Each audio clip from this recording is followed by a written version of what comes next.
Hi guys, it's Anderson, and for my project of choice, I am going to teach you all a little bit about friendship bracelets. So, friendship bracelets originally, according to my little research, originated in Central America, but in the States, they were not super popular until the 70s or 80s, and then they became a really big trend. And it was obviously, it's a friendship bracelet, so it was common for you to make matching ones with your friend. And something new I learned that I guess isn't practiced as much anymore, or that I just didn't know, was that you're actually supposed to put it on, and then when the person's putting it on you, you make a wish, and then you keep it on until it breaks, and then that wish is supposed to come true. So my own personal interest in them came over COVID, and I actually did like a pod study abroad program where one of my friends was super into them, and she taught me how to go beyond like the basic patterns of like the candy stripe or the Chinese staircase, and it actually proved really easy, and it was a super fun way for me to pass the time being in the house a lot. And then over the summer, it's a super cute gift for your friends.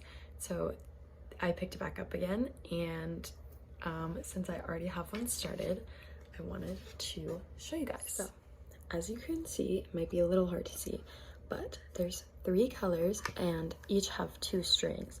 In reality, when you're making a bracelet, a good rule of thumb is to stretch the string. I have just a pack of string here from Amazon. That's easy if you want to start.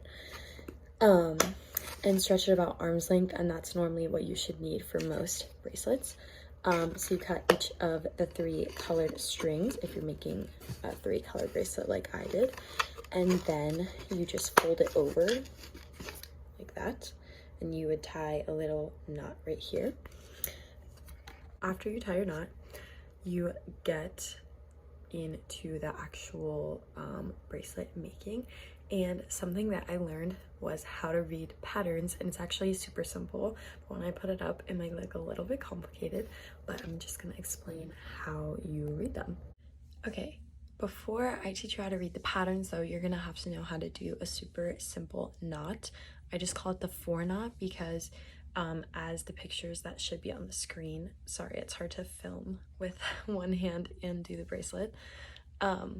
As you should see on the screen, when you fold the string over, it forms a 4, and then you pull it through and pull it tight, and it'll be a knot.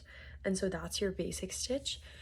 And then what would be a backwards knot, I would call it, would be the same thing, what looks like a 4 but flipped backwards. So now the pattern that I'm using for the bracelet I showed should be on the screen, and it might look a little confusing at first, but it's super simple if you know how to do the knots. So you're gonna take it row by row, as in horizontally, not vertically. I made that mistake at first and it was really confusing. You kind of designate in your mind which colors you chose are gonna be the colors that the pattern represents them as, and you just start going. So a knot to the right is going to be forward, like in your brain, it kind of looks forward, since you're used to reading right to left, and that would be the basic 4 knot. And every arrow and every knot in like friendship bracelet making really is 2 knots, so you're going to do that 4 twice. And then every arrow to the left represents a backwards knot, so you do 2 backwards knots.